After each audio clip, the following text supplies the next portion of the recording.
My name is Phạm Diễm Hương, and today is Saturday, March the 5th, year 2011. I'm going to interview Mr. Nguyễn Chí Thiệp at Saigon Houston radio station at Houston, Texas. And this is a part of the Vietnamese American Heritage Foundation 500 Oral History Project.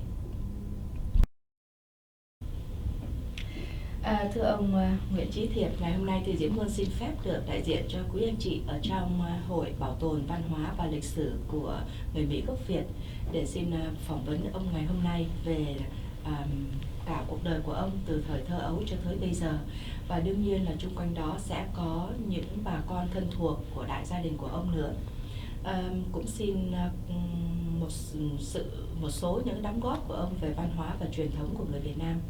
Kế tới là cái thời kỳ chiến tranh của Việt Nam, và với những cái giai đoạn lịch sử mà những cái mốc điểm mà chúng ta đã biết thì Diễm Hương cũng xin được phỏng vấn ông trong những cái giai đoạn đó. Rồi kế tới nữa là cái biến cố của năm 1975, tháng 4 năm 75 thì cũng xin ông chia sẻ những cái suy nghĩ của ông về cái thời điểm đó. Và như thế nào thì ông đã qua được định cư tại Hoa Kỳ và đời sống ở tại Hoa Kỳ như thế nào. Trước tiên xin ông cho biết tên, tuổi và nơi sinh quán của ông. Dạ, cảm ơn cô Diễm Hương. Ngày hôm nay với cuộc phỏng vấn này thì tôi nghĩ cũng xin đóng góp những điều gì mà tôi có thể trình bày được. Tôi là Nguyễn Chí Thiệp, tôi sinh ở tại Quảng Nam. Ông có thể cho biết ngày năm sinh ạ? Dạ vâng, tôi sinh ngày 1 tháng 2 năm 1944 ở Quảng Nam. Dạ. Cho đến bây giờ thì ông có nhớ hoặc có những cái kỷ niệm nào về quê hương không? Quê hương của ông Quảng Nam. Dạ, quê hương Quảng Nam của tôi thì nhiều kỷ niệm lắm. Trước hết là tôi nói về cái làng của tôi.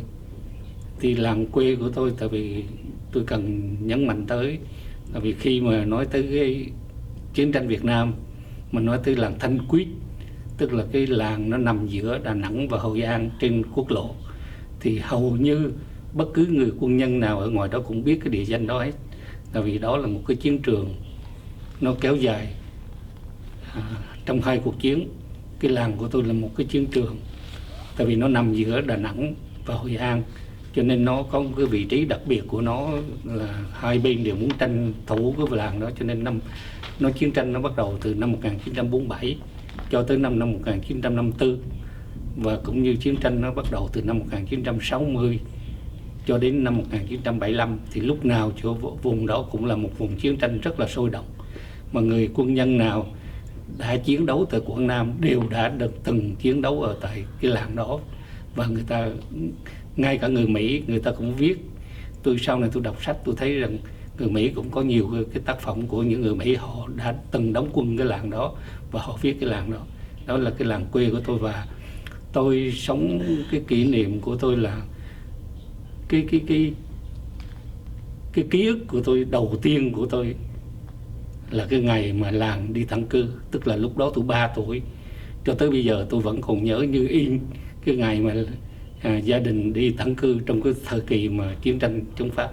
Rồi sau đó thì trở về, rồi gia đình phải chịu đựng cái cuộc chiến giữa hai bên không được, rồi phải tản cư ra Đà Nẵng, tức là với sống ở tại Đà Nẵng.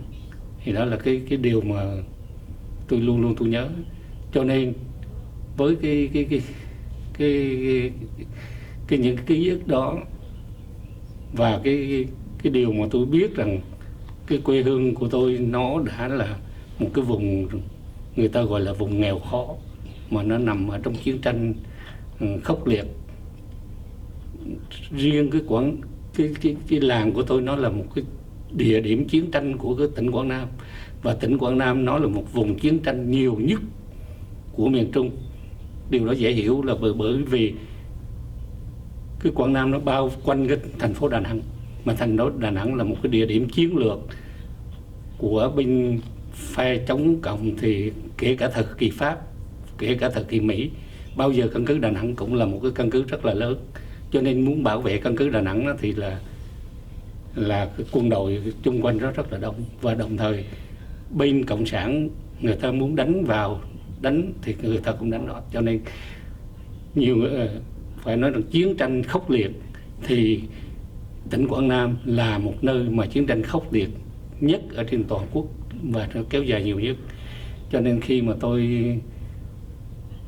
đi học và nó cũng ảnh hưởng đến cái việc chọn nghề của tôi. Và khi mà tôi chọn trong cái nghề hành chánh phục vụ trên chính quyền thì tôi đã từng được đổi đi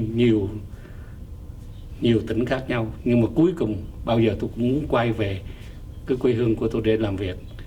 Và tôi đã làm ở tại Quảng Nam 5 năm, từ cái chức vụ nhỏ nhất là phó quận trưởng lên chức vụ lớn nhất của tỉnh, đó là phó tỉnh trưởng. Tôi phục vụ ở tỉnh 5 năm với cái ý tưởng là ngoài ra một cái trách nhiệm của một người công chức thì trong người tôi có cái ý tưởng là một người Quảng Nam tôi về tôi phục vụ cái quê hương của tôi. Đó là một cái quê mà tôi biết rằng người dân họ rất là đau khổ, rất là khó khăn, nghèo khổ. Cho nên và tôi đã đi làm với cái tinh thần như vậy. Đó là thưa ông, qua cái tuổi thơ ở tại Quảng Nam, ở trong cái vùng quê Thanh Quýt như vậy đó, thì ông đi học có khó khăn lắm không? Và những người bạn hồi tuổi nhỏ, hồi tiểu học cũng như là hồi trung học, ông có còn liên lạc cho tới giờ này không? Ông có người bạn thân nào? Dạ thưa cô rằng thời kỳ chiến tranh tôi lớn lên trong thời kỳ chiến tranh, cho nên ở làng quê đó nó khó khăn, bởi vì cái làng nó là một cái vùng tranh chấp giữa hai bên, cho nên người dân sống rất khổ và đời sống rất là bấp bênh. Cho nên trong làng không thể có trường học. Và đối với thời kỳ mình gọi là cái thời kỳ chiến tranh Pháp đó, thời kỳ đó nếu mà trong nhà của mình có một cuốn vở, sách vở này kia nọ, nó cũng có thể là một cái tai nạn, bất cứ bên nào cũng có thể ghép vào một cái tội. Ví dụ Pháp ban đêm có một số truyền đơn được rải ra, ngày hôm sau Pháp mà nó lên nó kiểm soát trong nhà mình có giấy viết cũng đã là một cái tội, có thể bị bắn chết rồi. Ngược lại bên Việt Minh, mình tạm gọi lúc đó là Việt Minh cũng vậy, họ rất là kiểm soát những người đó, cho nên làng không có trường học. Cho đến năm tôi 8 tuổi tôi chưa được đi học gì hết, cho tới khi tôi đi gia đình ra tới Đà Nẵng, tức là tôi 8 tuổi tôi mới bắt đầu đi học lần đầu tiên. Yeah. Từ lúc 8 tuổi cho tới khi lớn lên thì những người bạn đầu tiên của ông của cái thời bắt đầu đi học đó bây giờ có còn liên lạc không? Và có người bạn thân nào đáng nhớ không? Dạ có tôi có những người khi mà ra tới Đà Nẵng thì tôi 8 tuổi tôi phải học, có lúc đầu thời gian đầu tôi phải học hai lớp trong vòng một năm để cho kịp cái tuổi lên cho tới. Thì mà lúc đó thì bạn bè là tôi có nhiều người họ còn chậm học hơn tôi nữa, có nhiều người hơn tôi 3-4 tuổi họ vẫn học cùng lớp. Nghĩa là cái thời kỳ của tôi về Đà Nẵng học độ chừng 13-14 tuổi mới học lớp nhất là chuyện thường, chứ không phải như sau này là 11-12 tuổi, nghĩa là người ta trẻ học độ chừng 4 tuổi là chuyện thường. Có nhiều người bạn của tôi họ mới tốt nghiệp tiểu học không, họ đã ra đời đi làm rồi, tức là 18 tuổi người ta mới, lúc đó có người 18 tuổi mới học xong tiểu học. Là vì cái thời kỳ đó người ta bị chiến tranh rồi tản cư rồi người ta chậm học lắm. Và thứ nhất ở trong Quảng Nam là một nơi rất ít trường học cái thời kỳ đó. Thì bây giờ vẫn còn có những người bạn học với tôi từ lớp 3, lớp nhì cho tới bây giờ, rồi lên tới trong này đại học vẫn còn học chung với nhau. Và bây giờ vẫn còn liên lạc với cũng có 5-7 người vẫn còn liên lạc với nhau. Ông có những cái kỷ niệm nào đặc biệt với những người bạn thân hồi xưa không? Nói về kỷ niệm thì nó nhiều nó nhiều lắm. Ví dụ như tôi nói một cái điều, khi mà tôi ở tù ra năm 1988 ra, tôi vượt biên tới Buôn La Vi Đông. Thì khi tôi tới Villa Đông tôi nhận được một cái thư của người bạn học với tôi lớp 3 mà anh ta viết cho tôi cái thư và gửi cho tôi một số tiền nhỏ. Tôi nhận được tôi ngạc nhiên hết sức. Tôi ngờ rằng người bạn mình học từ lớp 3 đến lớp nhất, tức là chỉ có học với nhau 2 năm, rồi sau đó thì anh ta không có đi học tiếp được nữa và đi làm. Nhưng mà không ngờ rằng rồi anh ta đi làm rồi tự học cũng lên tới tú tài rồi đi sĩ quan thôi. Trong khi đó thì cũng ít gặp nhau lắm. Mà mình tới Villa Đông thì nhận được cái thư và tiền của người bạn, và trong ta anh ta viết một câu rất là cảm động. Anh ta nói đi làm về dở tờ báo ra thấy tên bạn được thả ra khỏi tù và bạn đã tới Villa Đông, tôi mừng lắm. Tôi thấy trong người tôi khỏe hẳn ra, rất là cảm động, rất là vui mừng. Không ngờ người bạn mình đã lâu như vậy. Cũng như có một người bạn khác cũng không cùng trường Phan Chu Trinh thôi, nghĩa là thứ nhất là không hồi nhỏ thì đi học với nói cho đúng ra là người này là người cô bạn gái thì hồi xưa cũng không là bạn nhau, chỉ có học cùng trường rồi đi cùng đường, rồi thỉnh thoảng cũng có nói một vài câu chuyện rồi sau, rồi lớn lên mỗi người đi mỗi cũng gửi một cái thư nói rằng được biết anh ra khỏi tù và anh đã vượt biên tới Villa Đông, tôi mừng lắm. Thì rất là những cái tình cảm mà mình không ngờ nó như vậy, rất là cảm động, rất là không ngờ những cái người mà khi có những cái biến cố như vậy mà những cái tình bạn, những cái ý tưởng họ nhớ mình từ lúc nhỏ tới bây giờ mới ngoài ra, thì những cái tình cảm đó tôi rất là quý.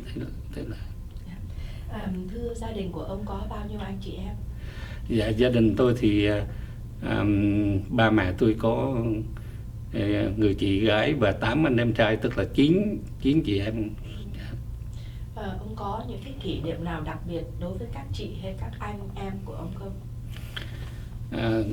Kỷ niệm thì tôi là người, ngoài chị tôi thì tôi là người anh đầu. Với lại 7 người em trai thì đối với người Việt Nam mình cái trách nhiệm của người anh đầu nó nặng lắm. Ngoài ra mình phải được dạy rằng là mình phải làm gương, đồng thời phải hướng dẫn học hành, và sau này mình cũng phải giúp đỡ cha mẹ và lo cho. Thì nói chung ra thì trong gia đình ba mẹ tôi thì sống một đời trước là nông dân, sau ra Đà Nẵng thì chỉ là một cái thương gia nhỏ thôi, buôn bán nhỏ, mà ba mẹ tôi đã nuôi cho anh em tụi tôi 8 anh em đều được đi học. Và ngoài tôi ra thì khi tới năm 1975 thì cũng có người em kế tôi cũng tốt nghiệp cao học, người em kế nữa thì cũng tốt nghiệp cử nhân, và tất cả những người sau thì chưa ra trường nhưng được đi học hết. Thì khi mà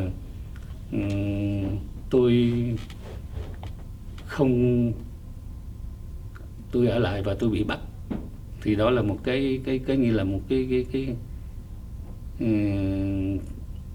lo lắng cho toàn thể gia đình. Và cũng như tôi là ngược lại, tôi cũng rất là lo lắng cho toàn thể gia đình. Khi ở trong tù thì mình không biết rằng gia đình mình có thể sống nổi hay không, nhưng mà ba mẹ tôi vẫn sống nổi. Và cái điều mà tôi rất là vui mừng, rất là ấy là trong tất cả khi nào ở trong tù đó thì tôi được hân hạnh hơn những người bạn tù tôi khác, là tất cả gia đình lần lượt các anh em, một số thì đi tù vì tội vượt biên, còn ngoài ra thì đều là lên thăm viếng, đều đến thăm viếng cả, đều lo lắng, và cuối cùng thì đều được trọn vẹn hết. Đó là cái điều mà rất là vui mừng. Không, anh em tụi tôi vượt biên 5 người đều không bị tai nạn đâu, chỉ có bị bắt ở tù thôi chứ còn không bị chết chóc ở trong tù đài. Đó là những cái điều mà rất là vui mừng đối với cái gia đình. Thưa ông, thân sinh của ông làm nghề gì? Ông cụ tôi thì cái làng của tôi hồi xưa đó là người ta sống bằng hai cái nghề chính là trồng cây thuốc lá, và nghề thứ hai là nghề dệt vải đó. Thành ra cái làng tương đối là, đối với một làng quê Việt Nam mà sống bằng hai cái nghề đó thì hầu như là dân làng đều khá. Nói chung ra người Việt Nam mình thì nghèo, nói chung là nghèo, nhưng mà tương đối là cái dân làng của tôi là tương đối nó khá hơn, không có nghèo kiểu mà thiếu ăn như tất cả những cái dân quê những làng khác. Trong làng một số đều được đi học, như ông thân tôi hồi xưa, cô tuy là cũng làm nông nhưng mà ông cũng học được tới tiểu học. Trong gia đình đa số các chú tôi đều học qua tiểu học và tới đó thôi. Ở Quảng Nam thì giàu hơn nữa, tại vì suốt cái tỉnh Quảng Nam nó không có trường trung học, cho nên người ta học tới tiểu học rồi là coi như là đủ để. Thì ông cụ tôi vẫn sống bằng hai cái nghề chính là nghề nông, là trong nhà vẫn thuốc lá, và một mặt thì mẹ tôi, bà nội tôi thì coi mấy cái khung cưỡi. Ba tôi thì vừa là trồng thuốc và gom thuốc rồi đi bán. Đến khi mà chiến tranh nó xảy ra thì phải rời làng quê về thành phố. Thì rời làng quê về thành phố đó là một cuộc sống thay đổi rất là khó khăn. Rồi thì phải hội nhập vào với cái thành phố bằng những cái nghề buôn bán nhỏ thôi để nuôi con. Tuy rằng không đói khổ nhưng mà cũng không giàu có, gọi là một cái cuộc sống với ước vọng là chỉ nuôi con được đi học. Đó là cái ước vọng của ba mẹ tôi, và cái ước vọng đó ba mẹ tôi đã thành công bằng cách là các con đều được đi học thôi. Ông có cái kỷ niệm nào giữa ông với thân mẫu của ông không? Với mẹ tôi thì như tôi rất là thương mẹ tôi, bởi vì bất cứ người đàn bà Việt Nam nào đó cũng là một cuộc sống âm thầm chịu đựng.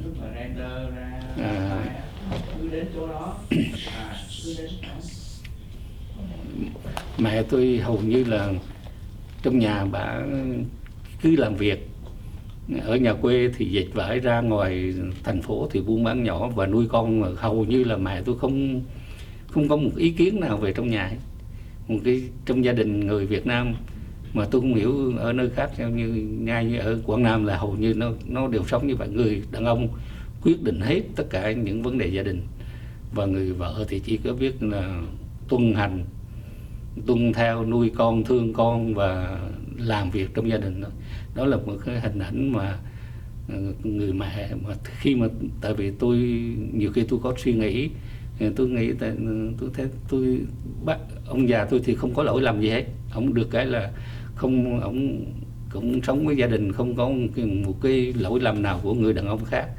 Nhưng mà tôi vẫn thấy rằng tại sao mẹ tôi là rất là phải chịu đựng, mà ngay một cái ý kiến về con cái cũng không ý kiến được. Ví dụ con đi học ở đâu, con đi làm thế nào đều ba tôi quyết định hết, chứ còn mẹ tôi không bao giờ cũng không quyết định hết. Nhưng mà khi trở lại chỉ có sau năm 1975 thì cái đời sống nó thay đổi. Thì cái người đàn ông, cô biết rằng là bất cứ người đàn ông nào ở miền Nam mà sau 75 là coi như là cũng không đi tù thì cũng không còn cái công việc gì để làm và rất là bất tiện. Thì lúc đó mẹ tôi tôi nằm ở trong tù, tôi không hiểu, tôi nghĩ là bây giờ làm sao gia đình mình sống nổi với một đám con như vậy. Vậy mà ở ngoài đời mẹ tôi vẫn buôn bán nhỏ, vẫn nuôi được con, mà còn không những con mà còn thêm cháu nữa. Tức là cái gia đình bà chị tôi, ông anh là sĩ quan, cũng phải đi tù. Thì một bầy con của bà chị tôi cũng lại về đó là nuôi một bầy cho ngồi bên quán xuyến hết, mà rồi lại đi nuôi. Sau trong nhà tôi có 3 anh em đi tù về tội viên chức và sĩ quan, rồi sau 3 đứa vượt biên đi tù nữa, là có một lúc gia đình tôi 4-6 anh em đi tù, một ông anh rể nữa là 7 anh em đi tù, mà mẹ tôi quán xuyến hết, nghĩa là vẫn chia ra đi nuôi 2-3 tháng một lần đi thăm đứa này đứa kia nọ. Tôi không hiểu, tôi nói, tôi vào mẹ tôi nói mẹ làm sao mà mẹ làm được như vậy. Rồi lại tất cả mọi cái chuyện mấy đứa em tôi vượt biên mẹ tôi đều lo hết.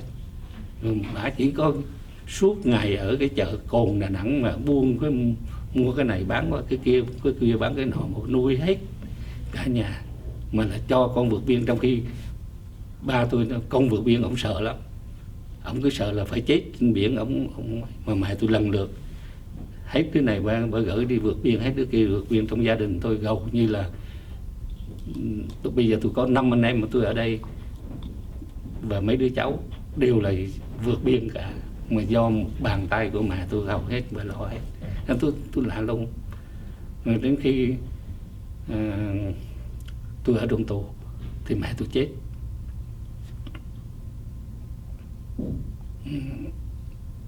Là cái điều mà bây giờ nói tôi vẫn còn xúc động về cái chuyện đó. Tôi không phải là tri ân mẹ tôi, mà tôi nghĩ là một cái người mà đàn bà Việt Nam với cái sự chịu đựng và với cái sự thích nghi cái hoàn cảnh để mà nuôi con nuôi cháu và lo cho con lo cho cháu đủ thì như vậy, thì khi mà mẹ tôi ngã xuống thì tôi nghĩ là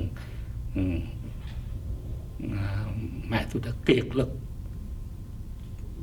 để mà chết. Lúc mẹ tôi chết thì lúc đó cũng còn tương đối là so với tuổi, mới có 62 tuổi, thì mẹ tôi đã phải chết.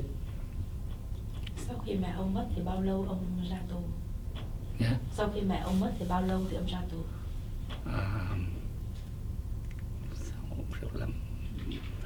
4 năm. 4 năm sau. Trong thời gian mà ông ở tù đó, ông có chứng kiến những cái cảnh mà những người lính vượt ngục bị cộng sản bắn, hay là ông có những cái câu chuyện nào đặc biệt liên quan đến cá nhân ông? Dạ, cái đó là điều mà tôi có thể nói là chứng kiến và biết hơi nhiều. Tại vì tôi ở tù nó nằm ở trong cái trường hợp cũng hơi đặc biệt, là tôi không, khi mà tôi không đi 75, tôi không đi thoát được thì tôi đã không đi trình diện theo cái lệnh tập trung của họ. Tôi sắp xếp rất là nhiều chuyện. Trước hết là cái thời gian đầu mình nghe nói có nhiều nơi còn chiến đấu, thì tôi lanh quanh tôi đi tìm, để mà mình biết rằng không thể nào mình sống được, trước sau chứ cũng bị bắt, hoặc là thế nào không thể nào sống trong chế độ cộng sản và sống với họ được.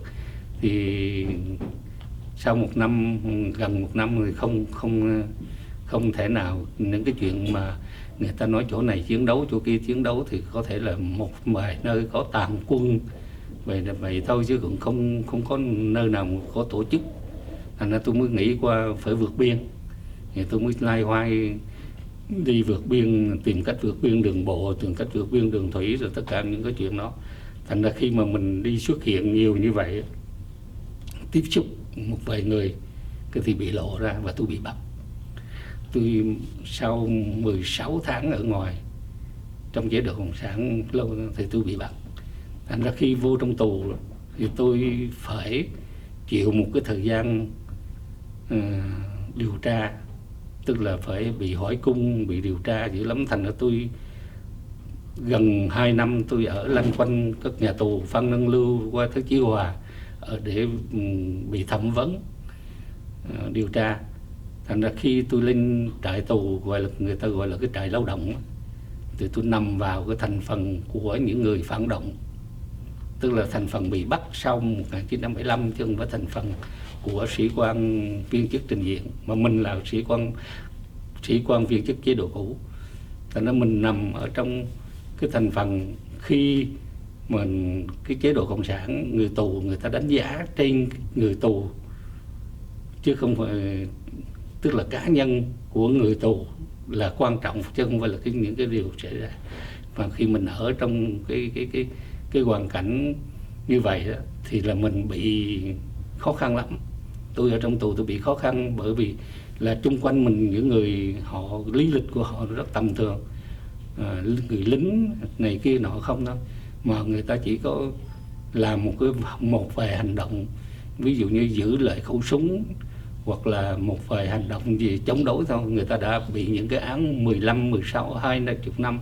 Mà trong khi mình là một viên chức trung cấp của chế độ cũ, mình có học cao hơn, mình ở tù chung với họ, là thành ra tất cả những cái gì mà nó xảy ra trong tù thì cán bộ nó cứ đè trên cái đầu tôi, nó cứ nghĩ là mình là cái thành phần lãnh đạo xúi dục.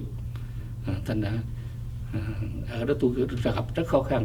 Thành ra có những anh em tù người ta trốn trại đó, thực tế ra mình thì tại vì mình có suy nghĩ, mình biết, mình nghĩ ví dụ như trốn trại thì mình trốn rồi mình phải đi đâu, sau cái trốn đó là cái gì, trốn đã khó rồi, mà sau cái đó là cái gì. Nếu thành ra một số anh em họ trốn cái họ bị bắt lại, tại vì ra ngoài rồi người ta chỉ nghe nói ở chỗ đó có lực lượng chống đối, chỗ kia lực lượng chống đối, người ta mong ra. Thì có những người bị án tử hình vì những cái chuyện như vậy, tổ chức cướp súng, tại vì nghĩ là trong rừng có những cái lực lượng chống đối, họ chạy ra thì ra không còn chỗ nào ấy, nên nó bị bắt trở lại. Bắt trở lại thì hai cái điều, thứ nhất là nếu mà có tổ chức, một vài trường hợp tổ chức nó đưa ra tòa mà có tổ chức mà ví dụ như có đánh cán bộ cướp súng thì ít nhất cũng phải có một vài án tử hình, hay là ít nhất cũng là chung thân nếu kêu án. Còn nếu mà trốn trại mà một người trốn không có tổ chức thì là chỉ bị giam cùng lại độ chừng 3-4 tháng thì nó có thể ra. Nhưng có trường hợp có một số anh em họ cướp súng bị bắt đi thì nó về nó cắt gân.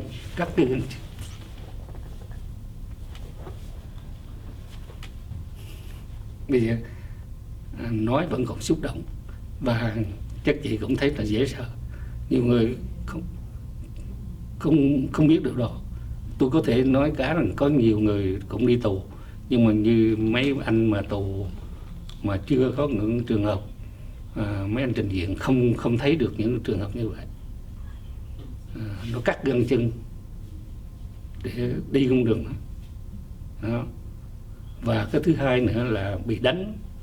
Thành ra một số người chỉ có bị đánh đồ chừng rồi đó, không phải lúc đó chết mà bị giam lại trong cùng, thì sau những cái bệnh người ta gọi là bệnh hậu, bị đánh rồi giam 4-5 tháng sau thì chết. Người ta đánh rất là tàn nhẫn, ví dụ như bắt được người tù nó có tùy theo, nó về nó có thể khi bị người tù vượt ngục thì nó tung quân ra, nó truy tìm. Thì những cái thời gian mà truy tìm nó khó khăn, thì những cái đó nó cũng đã khiến cho nó đánh ra. Mà người nào nó cũng, cán bộ nào nó cũng xiên vô nó đánh. Đó là những cái mà nó xảy ra. Là tại vì tôi sống với lại anh em tù mà gọi là phản động sau 1975 thì nó xảy ra nhiều cái chuyện lắm. Họ cướp súng, họ chạy, họ trốn, họ này kia nọ, họ thấy rằng cái ngày về nó không còn. Mà thứ nhất là anh em trẻ mà hỏi họ bạo động lắm. Mà đa số là sau đó là họ bị rất ít người thoát được, tại vì thoát ra không có chỗ nào để mà dung nợ hết. Thành ra không, chỉ có một vài trường hợp mà họ thoát được thôi, chứ còn đa số là tới 8-9 phần 10 là người trốn trại đều bị bắt lại. và bị bắt lại thì là bị những cái hình phạt rất là nặng. Thưa ông, khi mà ở trong tù đó, ông nghĩ gì về cái sự thất thủ của miền Nam? Lý do tại sao? Nói về cái điều đó là cái điều mà tôi cũng suy nghĩ nhiều. Chỉ biết là tôi có cái viết cái cuốn Trại Kiên Giam, là cái trại tù đó, tôi có viết về những cái suy nghĩ của tôi. Thì mình phải nói là dù lúc đó có thể mình nghĩ cũng chưa đến. Và thứ hai nữa là tôi là người viên chức của chính quyền, thì mình thấy cái sự mất miền Nam không có là một điều ngạc nhiên, nhưng mà chỉ có cái ấm ức là khi mà mình thấy rằng người cộng sản họ cũng quá tệ mà họ thắng mình.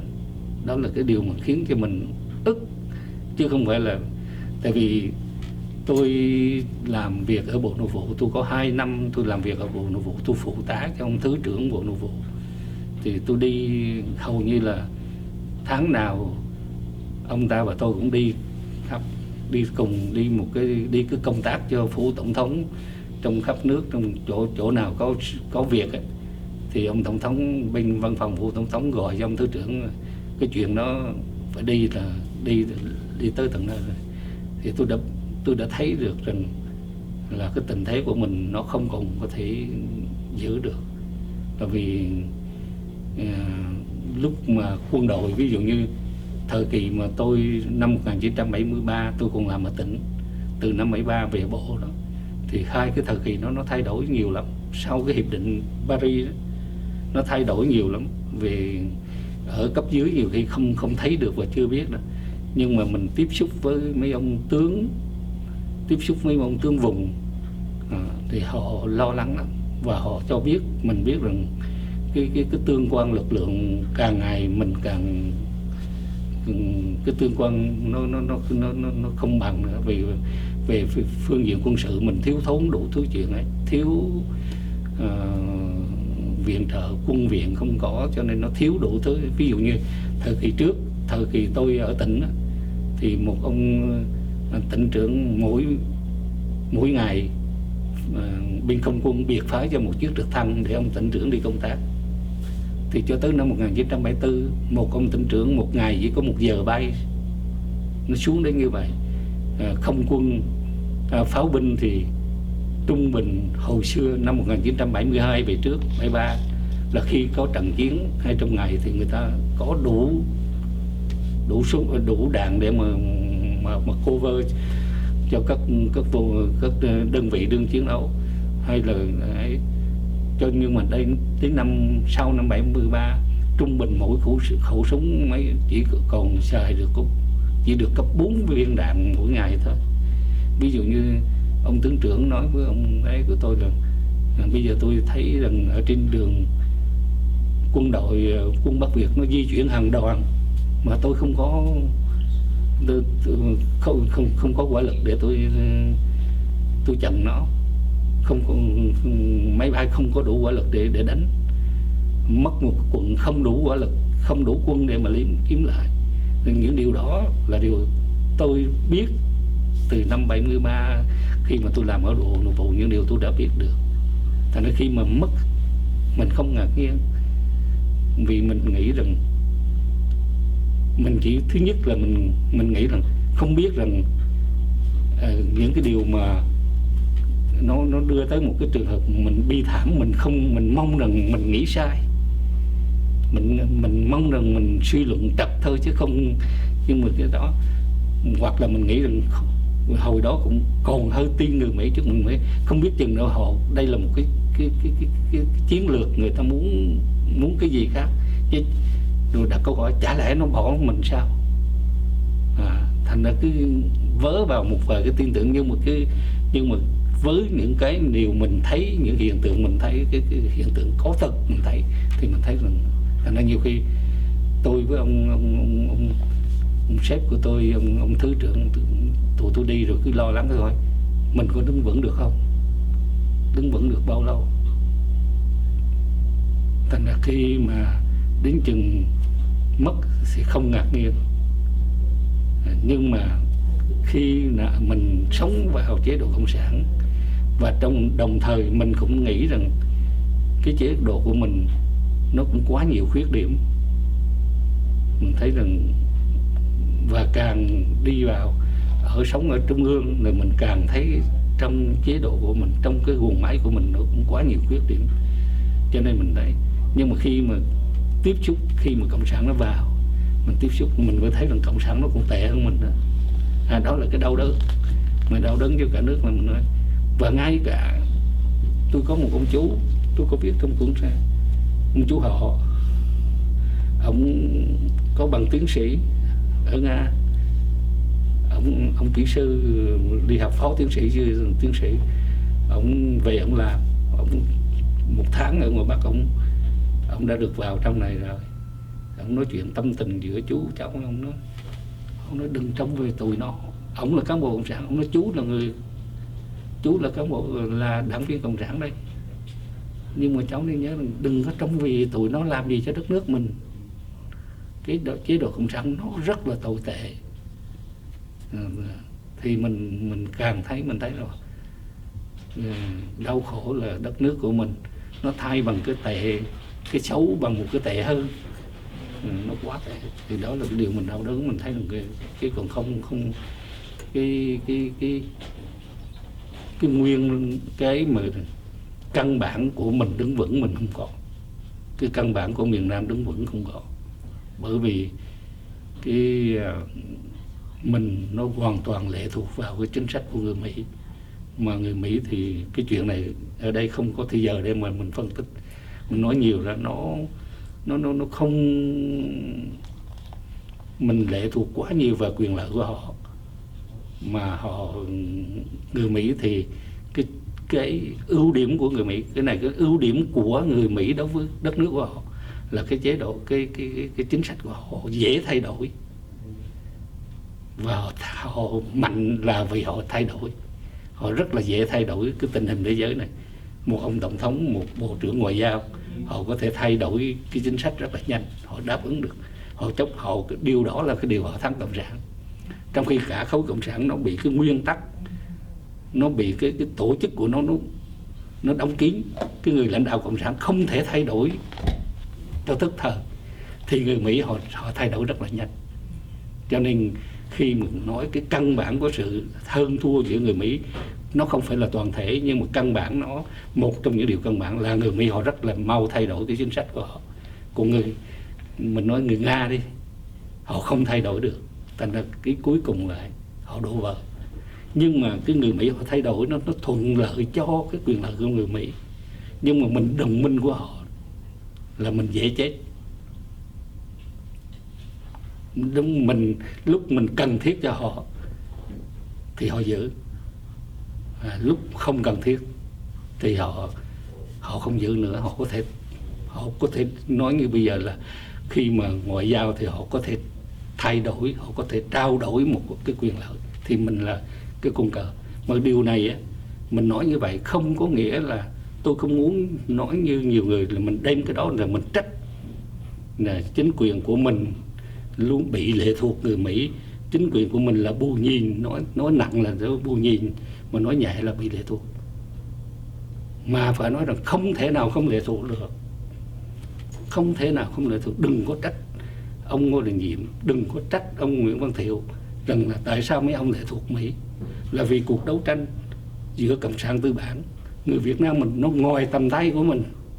Tôi hỏi xin cô thưa rằng một cuộc chiến tranh, nó không chiến tranh nó xảy ra, một cuộc chiến tranh mà trong khi cả miền Bắc lẫn miền Nam mình không làm được một viên đạn, mình không làm được một chiếc xe đạp, cái mình chưa làm được, mà trong khi đó cái cuộc chiến tranh mình sử dụng tất cả những cái gì, máy bay, tàu chiến, đạn được, tất cả vì cái chiến tranh nó có nhiều cái con người, khí tài, quân trang quân dụng, lương thực, tất cả cái điều đó nó là yếu tố chiến tranh, chứ không phải là con người không.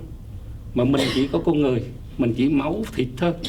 Còn trong khi lương thực người ta cung cấp, đạn dược người ta cung cấp, Mình hồi xưa đó mình có thể nói người Việt Nam mình tự đánh nhau được, là vì súng dao mát, vũ khí bằng dao mát bằng thường mình có thể rèn được. Bây giờ cái cuộc chiến tranh nó đưa ngoài cái tầm tay của hết thảy người Việt Nam, mà thì là đương nhiên là phải lệ thuộc thôi, không thể nào mà không được. Chỉ có cái mình nói ví dụ miền Nam bây giờ mình thấy rằng trong năm 55 mình mới có một cái chế độ bắt đầu ổn định, thì năm 60 đã chiến tranh rồi.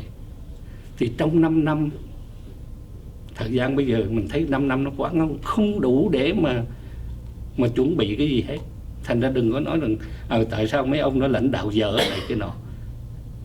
Đôi lúc nói mình phải tự túc chiến đấu, nhiều khi nói đó, nhiều khi nói chơi thôi.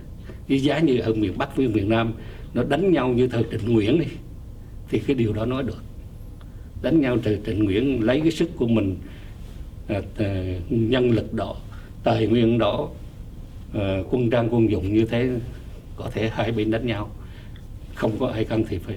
Bây giờ cuộc chiến tranh của mình nó là một phần của một cuộc tranh chấp quốc tế, và cuộc chiến người ta đưa ra nó quá tầm tay của mình.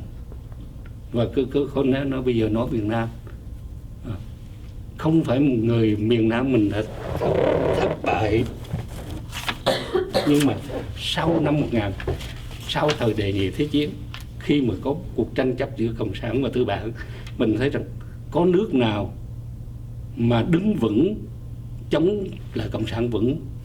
Đông Âu đó, Hy Lạp đó, tất cả những người đó. Như Hy Lạp nó đứng vững được, không có người Mỹ và Anh giúp thì làm sao nước Hy Lạp không cộng sản, trong khi quân cộng sản của Hy Lạp chỉ có 30.000, mà nước Hy Lạp không có Anh và Mỹ giúp thì không, Hy Lạp cũng trở thành cộng sản. Trong khi Việt Nam mình cộng sản nó mạnh như thế. Thành ra mình bây giờ nói, tôi không phải nói để binh vực, nhưng mà lịch sử mình xét lại, mình nói để thấy rằng nói nhiều khi nói là nói, hoặc là nói tuyên truyền, hoặc là nói theo ý tưởng này kia nọ, mình cảm thấy mình nói, nhưng mà đi vào thực chất, tôi cho rằng người lãnh đạo nào cũng phải đi con đường như vậy. Vì mình nói thẳng ra, vì mình nói bây giờ miền Nam, mình nói mình không lệ thuộc Mỹ đi, mình không nhờ vào Mỹ, trong khi ngoài Bắc hoàn toàn Nga với Trung Quốc nó quyết định nó đánh, thì làm sao mà mình không nhờ Mỹ được, mình nhờ là thành ra cái đó. Mình nhìn lại lịch sử cho đúng, thì mình đừng có trách những người họ có trách nhiệm. Ai người trách nhiệm cũng phải đi qua cái cầu đó, và đau khổ cho người Việt Nam là cái cầu đó mình qua, và mình bị vì quyền lợi của người Mỹ, người ta bỏ nửa chừng, người ta thay đổi cái đường hướng của họ, thì mình phải thất bại thôi. Tôi cho rằng người nào lãnh đạo nữa cũng phải đi con đường đó mà thôi, chứ không có khác gì hơn được. Xin cho biết là trong cái ngày 30 tháng 4 năm 75 đó, ông đóng quân ở đâu và cấp bậc của ông là gì, và ông có những người bạn kỳ vào lúc đó không? Tôi thì vì tôi làm bên hành chánh, thì tôi có hai cái thời gian làm. Thời gian đầu là làm ở địa phương, thì tôi làm từ quận lên tới tỉnh, tức là từ phó quận trưởng rồi về cơ quan ở tỉnh rồi làm phó tỉnh trưởng. Thời kỳ thứ hai là tôi ngắn ngủi trong 2 năm cuối là tôi làm ở Bộ Nội vụ. Thì bộ nằm về phương diện quân sự nó thẳng, thì hồi trước tôi cũng có ít, khi tất nhiên ở quận thì cũng có, nó không phân biệt lắm giữa quân sự với anh, dù mình là dân sự đi nữa, nhưng mà vốn tôi cũng là một sĩ quan, thì là mình cũng phải đóng góp vào cái chuyện đó. Thì ở quận thì có cố vấn quận, với lại cũng có một vài đơn vị của người Mỹ họ đóng quân lúc về sao.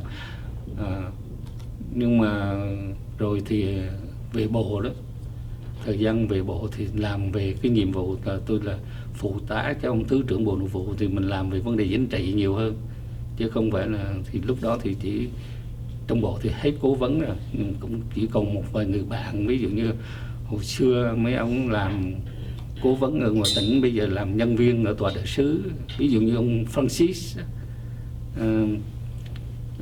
lãnh sự nổi tiếng Francis là Đà Nẵng, nói là người mà rút khỏi Đà Nẵng mà đưa tướng trưởng đi mà nói chuyện đó, thì ông ta là hồi xưa là cố vấn của tôi ở ngoài Quảng Nam, ông ta cố vấn trưởng của Quảng Nam, tụi tôi cũng quen biết nhau lắm. Đại khái này thì ông nói là nói tiếng Việt rành lắm. Nên là, Thưa ông, ngày 30 tháng 4 năm 75 với cái chức vụ của ông như vậy đó, thì lý do tại sao ông không rời Việt Nam ngay lúc đó? Đây là một cái điều mà nói thực ra rất là, tôi là người khi mà ngày 25 tháng 3 thì tôi về Đà Nẵng. Tôi ở Trung Bộ, tôi về Đà Nẵng thì vì cái nhiệm vụ của tôi là trong tất cả hay trong chỗ nào mà có vấn đề gì xảy ra thì tôi tới đó, là cái nhiệm vụ là mình phải viết cái báo cáo của tôi. Cái nhiệm vụ của tôi là tôi phải viết mỗi tuần tôi phải viết một cái báo cáo về tình hình an ninh nội chính của cả nước, báo lên cho thủ tướng và phụ tổng thống, để cho, đó là cái tờ trình của Bộ Nội vụ lên phụ tổng thống và thủ tướng, là do đích thân tôi viết. Thì tôi viết cái tờ trình đó rồi thì tôi được cấp nhiều tài liệu lắm. Tôi rất là vui vì kể cả tài liệu quân sự tôi có thể lên tổng tham mưu văn phòng của ông tổng tham mưu phó hành quân, tức là thiếu tướng Triển đó, thì tôi được cấp cho cái tình hình quân sự, cũng như là tất cả những cái tin tức về tình hình chính trị, những cái bản kiểm thính các đài ở Bộ Nội vụ, kiểm thính các cơ quan báo chí ngoại quốc họ gửi đi, thì ngày hôm sau là tất cả những tin tức đó tôi đều có một bản để tôi đọc hết.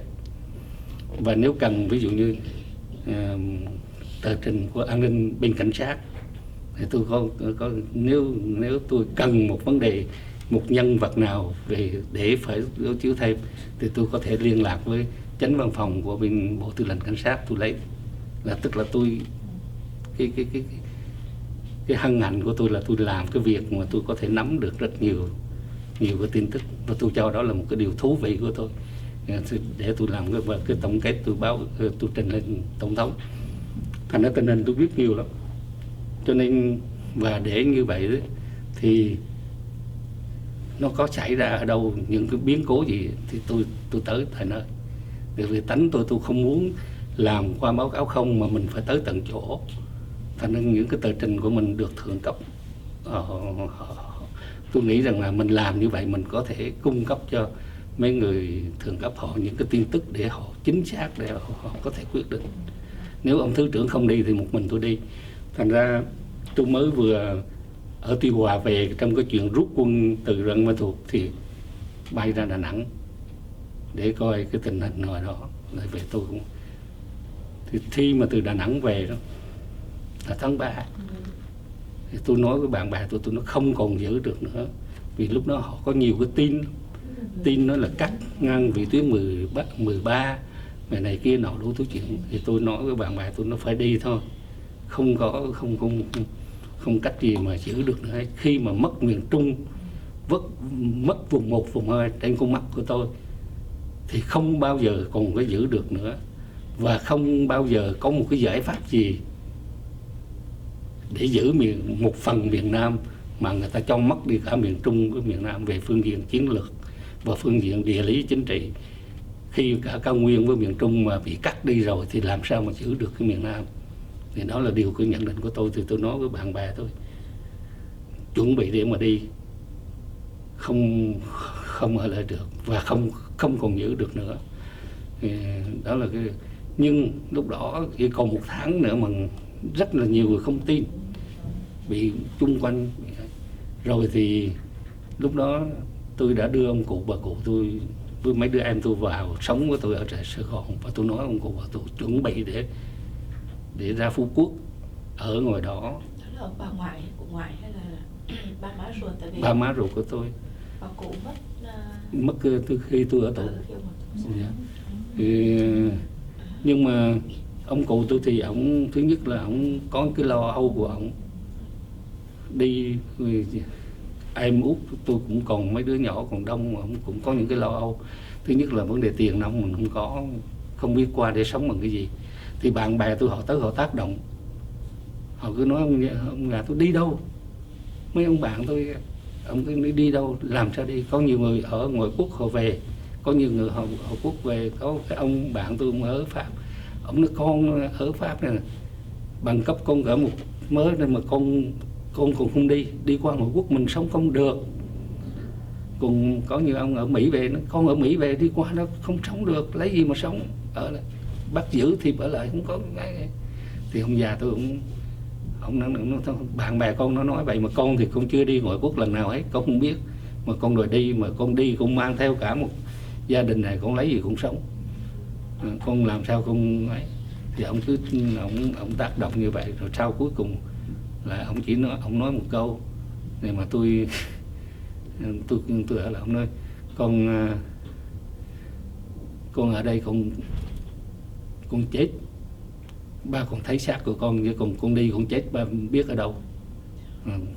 Tôi mới nói thôi vậy ba mà muốn con ở lại thì con ở lại thôi, chứ con biết là không ở lại được, không chế độ cộng sản mình không có thể sống được. Thôi tôi sau lúc đó thì mình coi như là nước đã mất đi rồi, mình đi thì cũng là một kẻ lưu vong sống một cuộc đời mà thực tình ra mình không nghĩ được, không biết được. Và ngay cả những người bạn mình họ đã ở Mỹ, họ sống ở Mỹ, họ không nghĩ được cái đời sống của người tị nạn mà có thể như bây giờ. Mình chỉ nghĩ là cái đời sống như hồi xưa ông Tôn Thất Thuyết, những người họ lưu vong ra ngoài quốc rồi sống cuộc đời nhục nhã rồi chết. Thì mình cũng biết là mình không sống với chế độ cộng sản, mình đi thôi, chứ còn mình cũng thấy cái tương lai nó không phải là ấy. Rồi thì ba mẹ, gia đình, bạn bè tác động vậy, làm sao đi được. Tôi ở lại, tôi hoàn toàn là thành ra chỉ biết là trình diện, tôi không đi trình diện là tôi biết là tôi nói mình không thể nào được. Nhưng mà cái hoàn cảnh đó, rồi lúc đó rồi đài VOA, đài BBC nó chửi bới người Việt Nam mình, nó nói những cái điều nhục nhã mình, bao nhiêu cái thứ nó đập trong đầu mình. Một người ra đi bị nhục nhã như vậy thì thôi thà chết còn hơn cái nhục. Đến lúc mình nghĩ đến cái độ là chết còn hơn là phải nhục, thành ra rồi cuối cùng là quyết định không đi. Nhưng mà quyết định không đi là mình biết mình quyết định sai cái chỗ là mình lúc đó mình không nghĩ rằng là mình có thể là con cái em mấy đứa nhỏ nó có thể sống cuộc sống vững hơn. Thành ra sau này gia đình tôi lại phải vượt biên, phải vất vả, phải đồ này kia nọ, phải sống một cuộc sống thời gian hơn 10 năm vất vả lắm. Nhưng mà may mắn là rồi là vượt biên trở lại rồi quay trở lại thôi, chứ còn nói như vậy. Ông có thể cho biết là sau khi ông ra tù thì bao lâu thì ông đi vượt biên được? Dạ, tôi sẵn cái ý tưởng là phải vượt biên, thành ra và lúc đó thì trong nhà tôi cũng đã nhiều người. Thứ nhất là 2 đứa con tôi lại đã đi rồi, chỉ còn vợ tôi ở lại thôi. Còn tôi có 2 đứa con thì 2 đứa đã đi tới Mỹ rồi. Thành ra tôi về tôi nói với gia đình, tôi nói bất cứ lúc nào nghĩa là chuẩn bị cho tôi, móc nối cho tôi những cái mối vượt biên. Mà lúc đó thì dễ lắm, mình đi lúc đó thì hãy quen biết thì người ta cho mình đi tới nơi rồi mới trả bằng 3 cây vàng, 3 lượng vàng. Nhưng mà mình tới mới trả, còn không ngồi ra mình chỉ có đưa cho họ vài ba chỉ để cho làm mấy thôi. 2 chỉ vàng để người ta nói người ta mua đồ chuẩn bị người ta đi, còn mình tới mình mới trả. Thành ra điều kiện đi cũng rất là dễ. Mà tôi cái ý tưởng tôi đã nói với gia đình rằng tôi về là tôi đi liền, bất cứ lúc nào chuẩn bị cho tôi đi. Thành ra tôi về vừa đúng 3 tháng là tôi đi tới Malai. Ông ở tù bao nhiêu năm? Giờ cộng lại là 12 năm. 12 năm. Sau khi ông ở tù ra thì 3 tháng thì ông đã vượt biên. Ông vượt biên một mình hay là với vợ của ông? Một mình. Trên chuyến đi có cái gì nguy hiểm không? Cái chuyến đi rất là may mắn. Nó may mắn đến cái độ mà một cái chuyến đi nó buồn cười lắm. Là người ta nói với mình là cái tàu của gia đình họ đi, họ chuẩn bị đầy đủ, nhưng mà tới cuối cùng là nó không thật như vậy. Một cái chiếc ghe, khi xuống ghe rồi là mình không có cách gì mình lui được nữa. Là một cái chiếc ghe nó không có hầm, một cái ghe chứ không phải một cái tàu. Người ta gắn vào một cái máy F10, ghe nhỏ xíu đi 32 người chạy. Người ta đưa mình ra một cái địa điểm nó như là một cái chỗ mà ban đêm thì nó rút xuống nó mới nổi, còn ban ngày là nước nó dâng lên, thành cho nó. Nên khi ghe tới là mình nhảy lên ghe mình đi thì mới thấy cái ghe nó không có gì hết.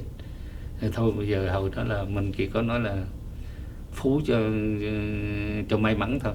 Mà thật may mắn là đi trên ghe không có lương thực, không có gì, không có đủ nước uống. Tại vì người ta tranh chấp, nói ra thì nó dài dòng, tức là họ trong những cái tổ chức họ cũng lâu thôi với nhau. Người thì người ta gọi là ém người chỗ này ém chỗ kia lương thực, người này giữ người kia giữ, rồi họ ào lên 30 mấy người, họ chạy ra cái ghe. Nó đi dọc theo đường. May mắn là trong cái rủi nó có những cái may, là cái ghe đó nếu mà đi ra xa thì chỉ có nước chết. Mà đằng này nó chạy dọc luôn. Một ngày sau tôi mới thấy Côn Sơn nó nằm bên hướng đông, tức là mình chạy giữa Việt Nam với Côn Sơn, chứ không phải là bao ra ngoài như mấy cái kia. Cho nên nó chạy thẳng tới. Thì 3 ngày sau nó tới, tôi thức suốt không có ngủ. Tôi mới nhìn thấy một cái điểm sáng lờ mờ ở trên chân trời đó. Thì tôi mới nói với anh Tài Công, mà Tài Công nó cũng không có rành rỏi, chứ cái la bàn nhỏ xíu nó không biết gì hết. Tôi nói cứ chạy theo hướng đó là Giàn Khoan. Nó có cái điểm sáng nhỏ xíu ở trên bầu trời. Nó ấy. Thì đúng chạy từ 5 giờ chiều đến 8 giờ sáng thì tới Giàn Khoan thật. Tới Giàn Khoan thật thì Giàn Khoan nó thấy cái ghe nó quá. Thì một cái giàn khoan đầu tiên nó không cho lên, nhưng qua cái giàn khoan thứ hai, ở bên đó nó có những cái giàn khoan nó cách nhau cũng khoảng, mình không ước lượng được, nhưng độ chừng 5-6 cây số, 5-6 mai. Qua giàn khoan thứ hai cái nó cho lên, nó nói cái ghe của mày nhỏ quá, mà ngày mai có bão thì tao sẽ báo về, ghe mày chìm ở đây, ghe tụi bay chìm ở đây tao vớt, chứ còn trên nguyên tắc là không được, không cho lên nữa. Thì đúng là nó đưa mình lên ngày hôm sau là bão. Bão một đêm mình đã ở trên Giàn Khoan rồi, ngày hôm sau là bầu trời lại quang đãng trở lại như thường. Thì nó cái vượt biên thì tôi phải nói rõ là nếu người ta tin thì nói có thần thánh giúp cho gì, nhưng mà thật tình ra là may mắn thôi. Mình may mắn thì mình sống mà hoàn toàn. Thế rồi nó từ Giàn Khoan nó đưa vào trong Pulau Pidong. Và ông ở Pulau Pidong bao lâu? Dạ, ở Pulau Pidong 11 tháng. Ở trên trại ông có sinh hoạt gì trong trại không? Tôi nó cũng là thêm một cái chuyện vui nữa là lên trên đó thì cái ông social worker trên đó là ông bạn cùng khóa, tức là nhà văn Nguyễn Bá Trạc ấy, cũng dân phân Chu Trinh. Tôi không biết gì hết, lên cái này mình bị đưa vào qua bên cảnh sát Mã Lai. Cái khi mà đi ra ngoài thì gặp bạn bè, thì đó là cái may và cái vui đầu tiên hết là trên đảo mình lại lên nữa là gặp ngay ông bạn cùng khóa của mình cùng ở đó. Rồi thì tôi giúp cho ông điều hành cái văn phòng của social worker trên đó, thì làm việc vui lắm. Coi như là cái thời kỳ mà ở đó là rất là vui là vì mình tổ chức lại những cái đời sống ở trên đảo, rồi giúp đỡ cho người ta. Tôi tổ chức nhiều chuyện lắm, nói ra thì dài dòng. Ví dụ tổ chức văn nghệ, tổ chức thông tin, tổ chức mình muốn cái đời sống Tôi nói với ông bạn tôi, nói mình làm cho người ngoại quốc họ phải thấy đời sống của người Việt Nam mình cao lên. Tôi tổ chức một cái xưởng vẽ, tôi tổ chức một cái chương trình phát thanh để mà mỗi sáng mình phát thanh để mình hướng dẫn cho người ta đời sống ở trên đảo, về vấn đề vệ sinh, về vấn đề này kia nọ. Mình luôn luôn mình tác động với họ, mình nói mình sống để cho đàng hoàng, để cho người ngoại quốc họ đừng coi thường người Việt Nam. Và đồng thời tôi nói cho họ mình gây cảm tình như vậy thì cái khả năng định cư cho nhiều người nó cao hơn. Một quả tình là mỗi tuần tôi đều có văn nghệ hết, đều có văn nghệ.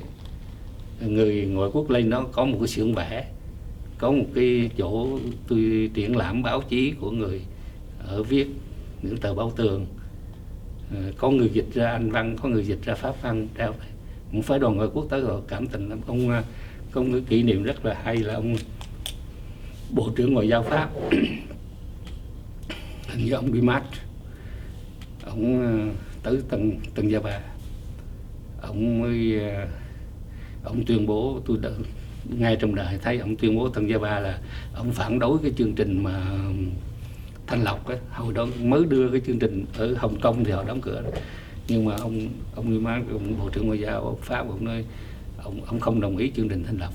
Năm đó là năm nào? Cái năm đó là năm 89.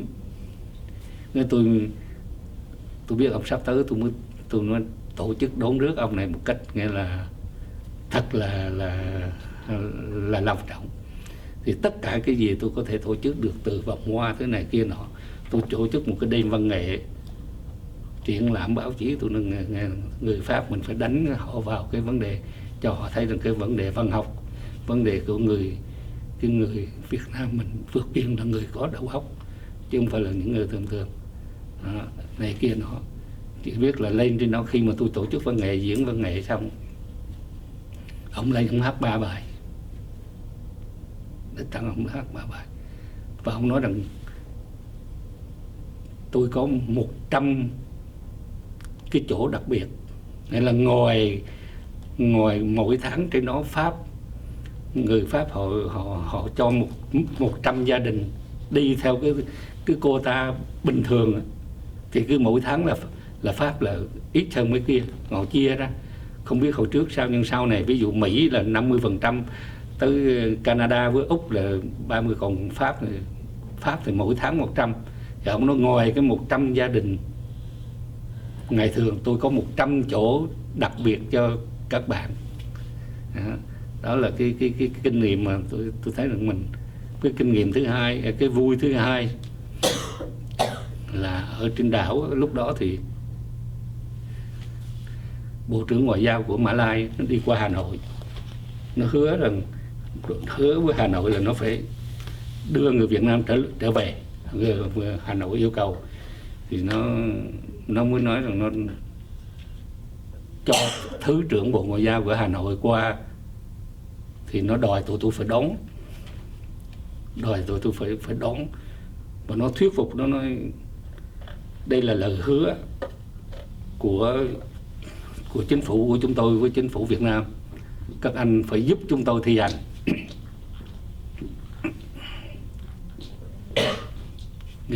Các anh phải giúp chúng tôi thi hành thì là các anh phải đón rước Thứ trưởng Bộ Ngoại giao của Hà Nội qua, để họ thuyết phục người ta tự nguyện hồi hương. Thì tôi tổ chức cho người đồng bào ở đó, các chị lên trả lời dứt khoát là không đón.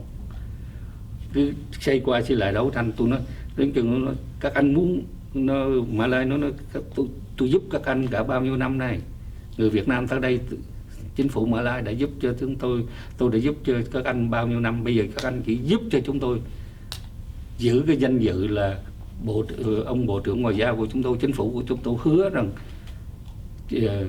bên Hà Nội tới đây sẽ được người tị nạn đón rước. Tôi nói bây giờ các anh bảo chúng tôi làm bất cứ chuyện gì để đền ơn lại cho chính phủ Mã Lai. Nhưng mà cái điều mà đón rước thì tụi tôi không đón rước. Nghĩa là cái hai bên kèn được bao nhiêu năm rồi, cuối cùng lại á, thì nó gần như nó bắt buộc tụi tôi phải đi đón. Thì lúc đó thì tôi đã tổ chức biểu tình ở ngoài này.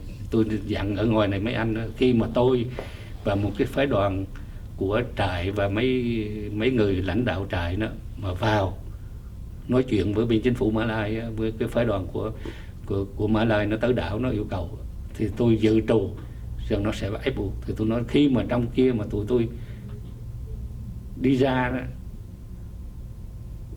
trong đó được 1 tiếng đồng hồ thì tất cả các anh em còn lại trong này là huy động tất cả dân chúng trên này.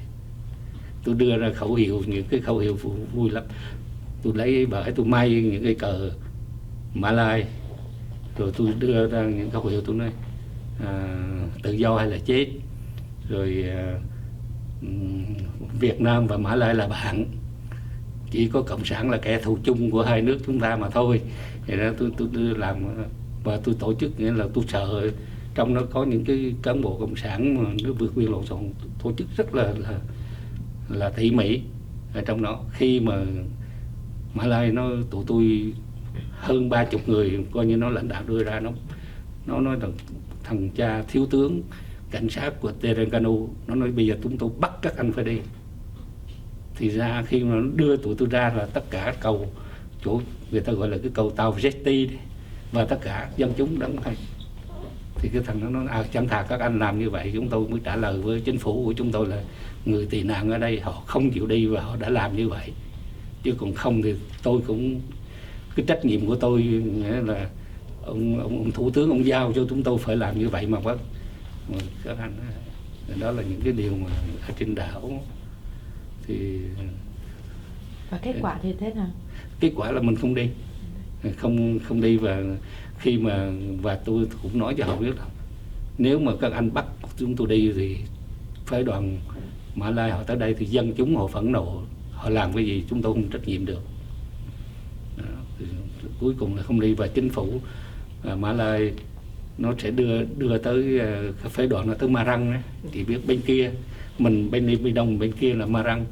Thì cái điều rất là hay là chỗ Marang nó chỉ có hơn 100 người thôi, hơn 100 người mà họ không tổ chức. Mình bên này là mình tổ chức đầy đủ tất cả mọi chuyện mình phản đối. Thì trong khi bên kia nó tập trung hơn 100 người mới tới ở Marang, nó để cho phái đoàn cộng sản lên nói chuyện, tất cả người dân họ ngồi họ quay lui.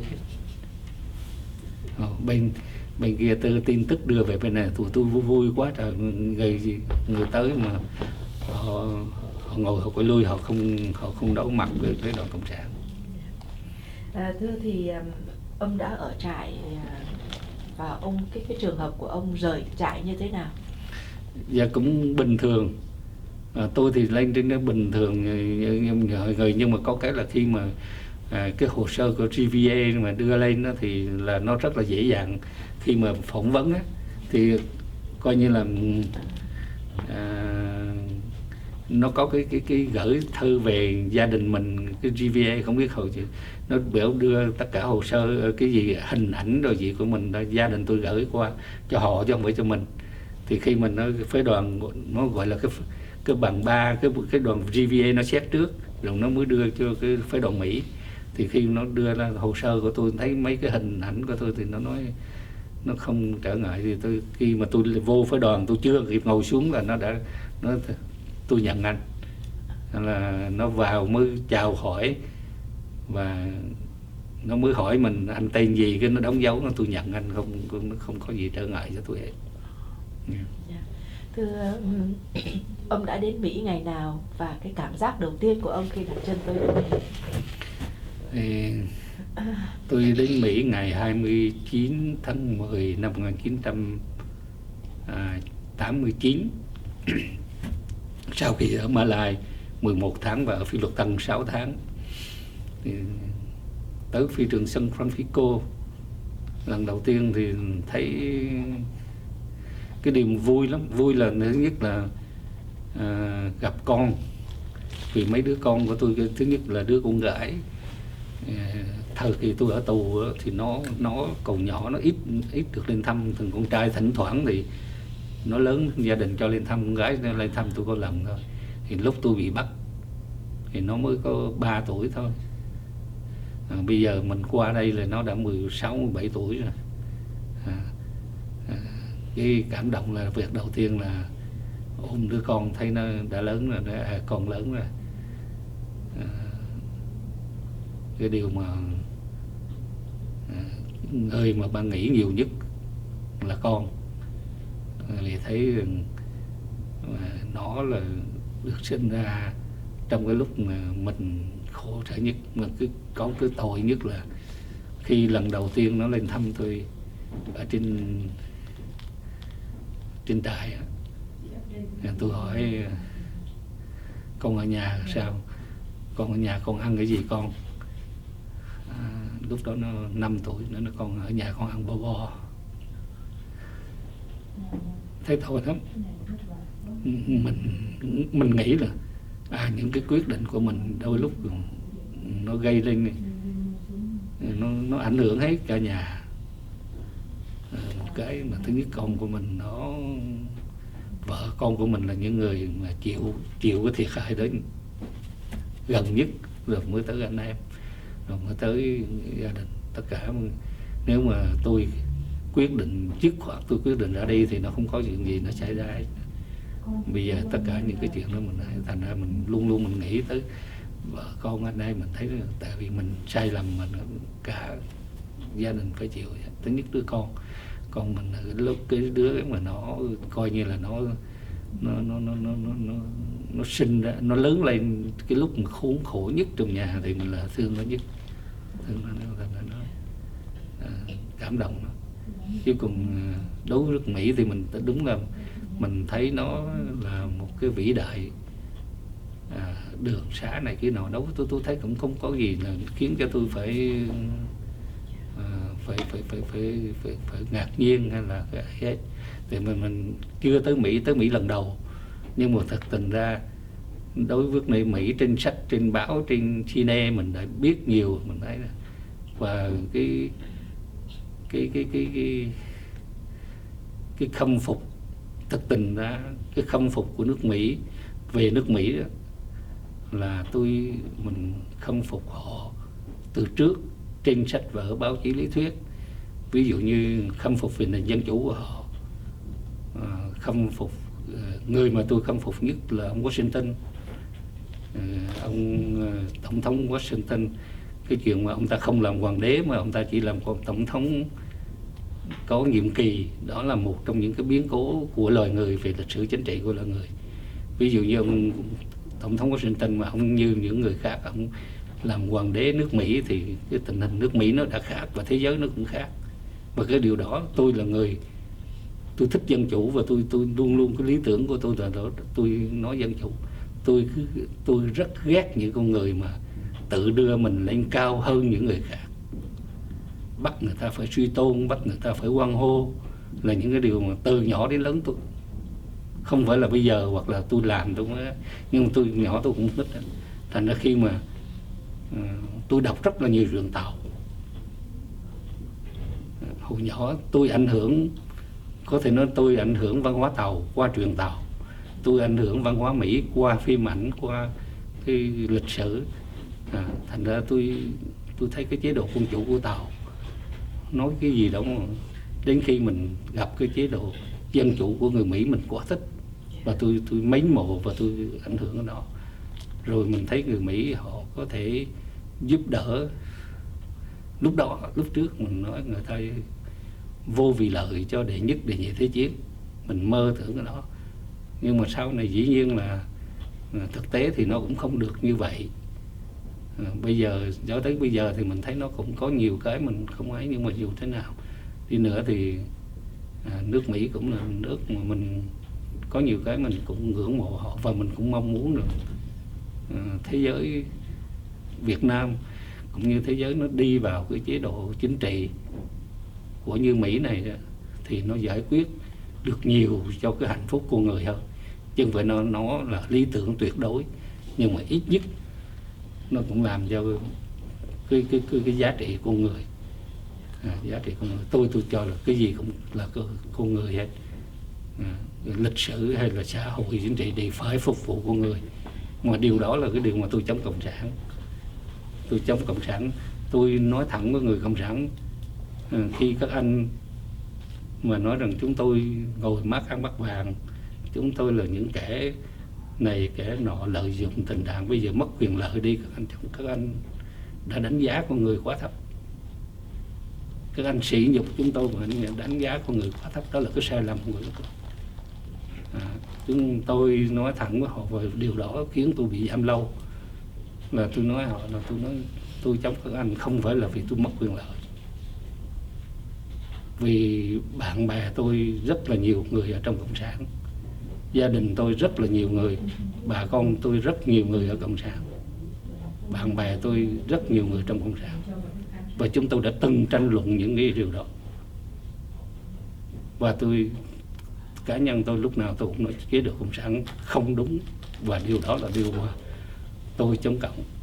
Và tôi đi vào với chính quyền miền Nam không phải là một cách bình thường, mà tôi có suy nghĩ. Nếu mà tôi cho là chế độ cộng sản tốt đẹp, tôi đã đi vào chế độ cộng sản từ lâu rồi, như là bạn bè tôi đã từng đi. Mà tôi đã không đi, tức là tôi biết là chế độ cộng sản không phải là điều tôi mong muốn, chứ không phải là tôi mất quyền lợi tôi này kia nọ mà tôi chống các anh. Mà tôi nghĩ rằng các anh không phục vụ gì cho Tổ quốc, là vì không phục vụ con người, mà khiến điều đó là điều mà khiến cho tôi là người hành chánh mà tôi ra tù chậm nhất cho tới ngày năm 1987 về, coi như là về hết. Thủ tướng về cộng nó chuyến này cho về hết, Nguyễn Văn Linh cho về hết, mà tận trại trưởng gặp tôi còn điểm mặt, tôi còn nói rằng người ta về chứ anh không về.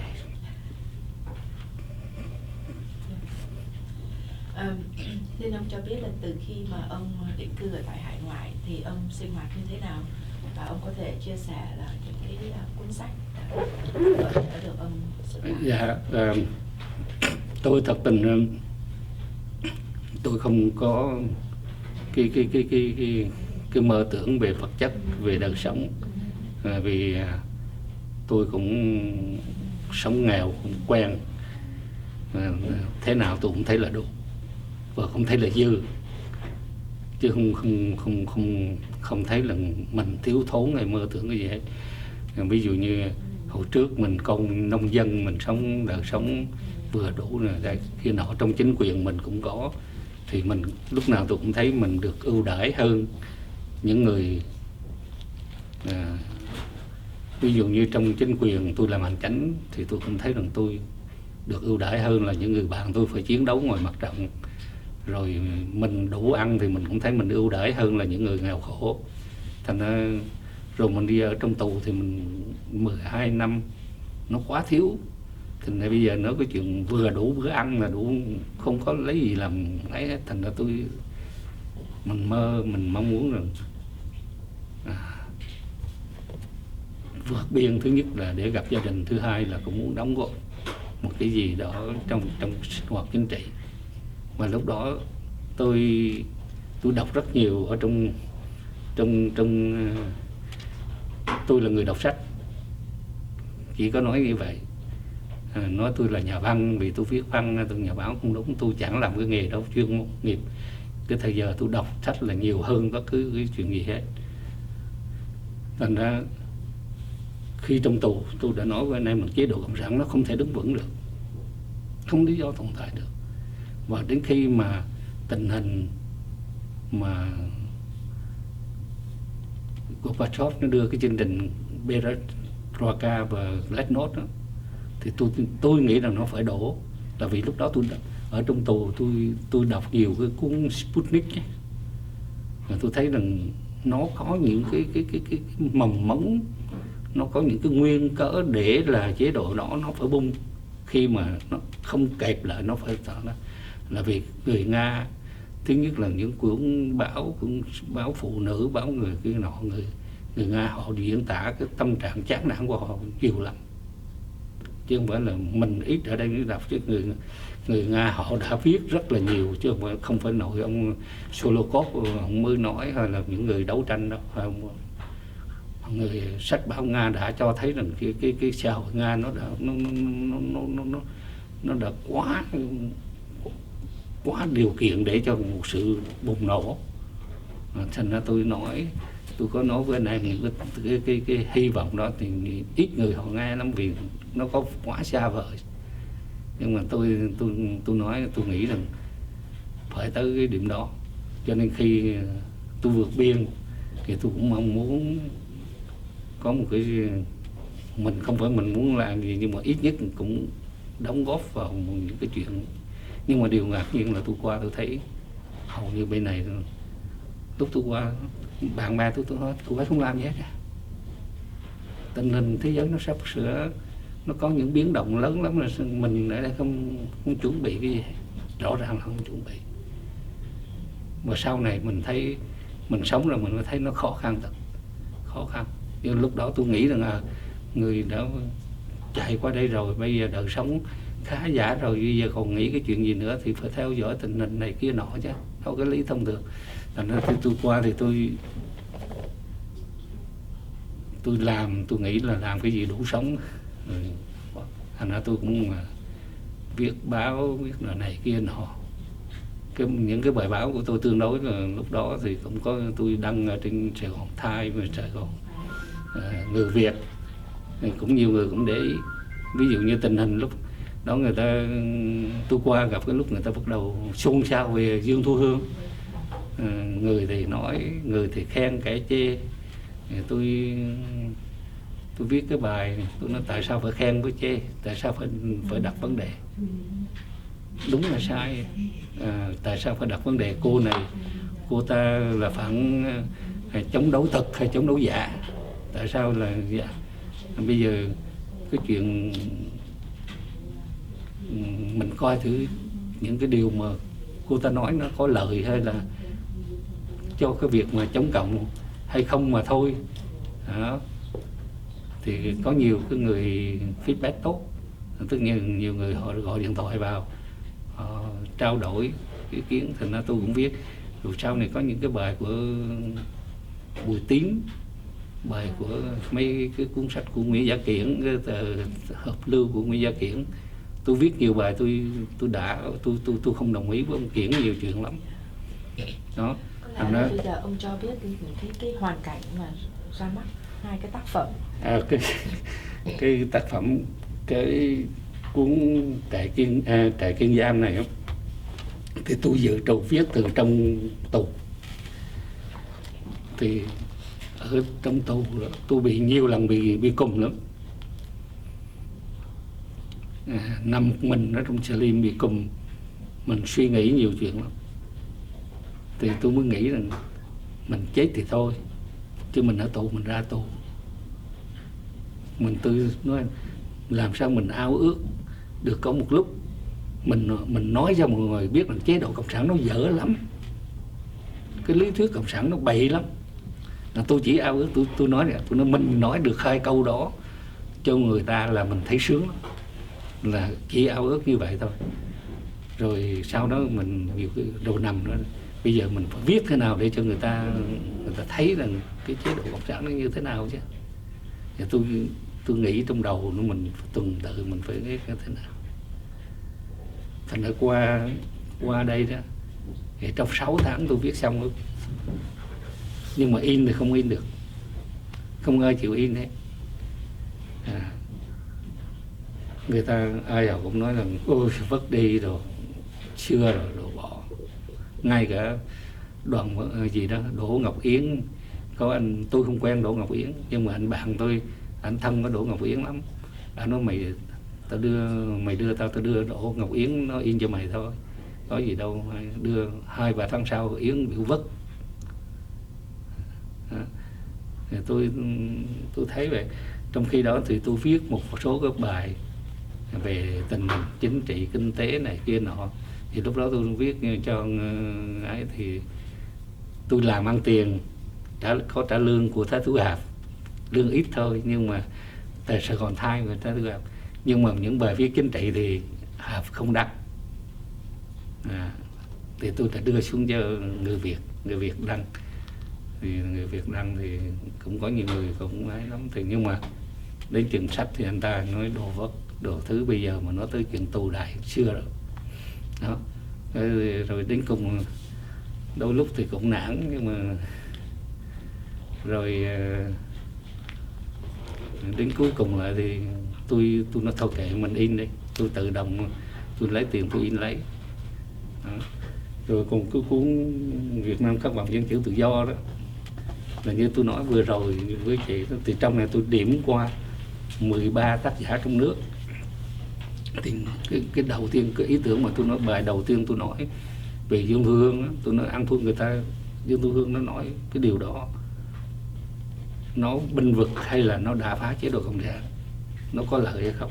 Chứ bây giờ mình đặt Dương Thu Hương này là giả hay thiệt, Nguyễn Hy thiệt giả hay thiệt, người này giả thì làm sao được. Thứ nhất là người ta không biết, cái vấn đề tình báo nó khó nói, đưa đến vấn đề chính trị nó đã khó rồi, mà trong chính trị, cái tổ chức chính trị, vấn đề an ninh, vấn đề tình báo nó là càng khó hơn nữa. Không thể nào mà biết. Cũng như hồi xưa mình biết người đó là cộng sản, chưa chắc mình đã bắt, mà mình biết người đó, mình nói họ bây giờ họ chống cộng ồn ào mà chưa biết làm như thế nào, thì vấn đề đó là cái vấn đề của ấy. Mình phải có những cái, dĩ nhiên mình có những cái tiêu chuẩn để xét người, xét việc, nhưng mà mình phải cái nào nó cũng đưa ra vấn đề, những cái option 1, 2, 3. Vấn đề này nó có thứ nhất, thứ nhì, thứ ưu tiên nó, chứ không phải là cái nào mình quyết định. Vấn đề chính trị nó như vậy, chứ không phải là vấn đề như pháp lý là nói anh lỗi, anh không, nó có cái chứng cớ nó rõ ràng. Chính trị nó không vậy, mà tình báo nó còn khó hơn nữa. Thành ra mình chỉ tùy cái hoàn cảnh của mình. Bây giờ mình làm một cái đảng phái chính trị, mình đối xử với người kia khác. Mình làm khi mình có chính quyền, mình làm việc khác mà chính quyền. Nhưng mà bây giờ mình không có chính quyền, mình không có đảng phái, mình phải cái suy nghĩ nó khác.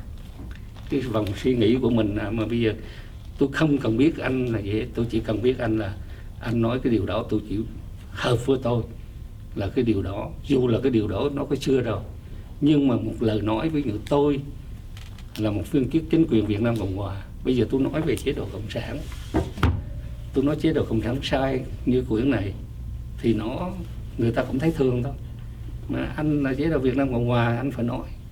Nhưng mà cái giá trị của Dương Thu Hương hoặc là của ông ông Nguyễn Hộ hay là Trần Độ nói nó khác. Những người đó họ nói cộng sản sai, cái tiếng sai của họ nó có giá trị khác, nó mạnh hơn, và kể cả giá trị lịch sử. Cái giá trị lịch sử của ngày giờ người mình chưa tranh đấu với người cộng sản để làm sụp đổ của họ, thì mình tranh đấu rằng mình đúng họ sai. Cũng như tôi đối với tôi những người bạn cộng sản của tôi về tôi vẫn nói chuyện với họ, họ vẫn tới thăm tôi, và tôi chỉ nói một điều, tôi nói bây giờ ta nói với thằng tụi mày, trước năm 75 tôi chưa biết, tao còn ở trong đầu tao đi về phía này, các bạn đi về phía kia, chưa biết ai đúng ai sai. Nhưng giờ này tôi khẳng định là tôi đúng, bạn sai. Thì đó là vấn đề mình tranh về vấn đề lịch sử của nó. Mình đấu tranh, chưa đấu tranh sụp đổ, mình đấu tranh người cộng sản sai, con đường của người quốc gia của mình. Quốc gia thì mình ở rộng, nó có nhiều chuyện lắm, cái nó dài dòng, có thể là một dịp khác nói, nhưng mà ít nhất người không cộng sản đúng trong cái vấn đề này, mà người cộng sản sai, mình nên biết như vậy. Cho nên tôi mới viết cái này, tôi viết cái cuốn này, tôi điểm hết mười mấy người viết trong nước về những cái mà tôi, nhiều anh em khi mà tôi viết thì nhiều người nói là ô anh sai nhiều rồi ô anh hòa giải ha.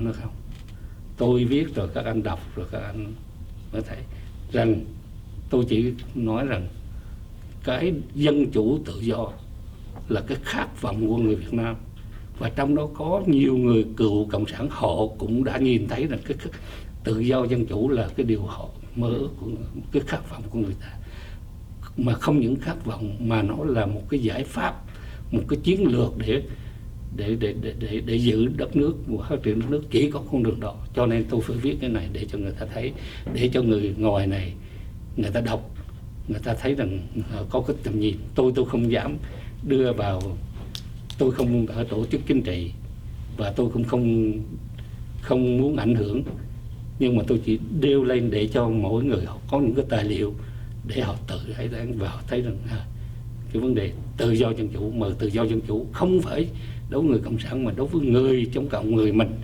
chống cộng cũng phải học bài học tự do dân chủ, cũng phải đấu tranh. Anh cũng phải nghĩ tới, anh phải thiết lập cái tư tưởng dân chủ tự do, chứ không phải là anh chống cộng không mà đủ đâu.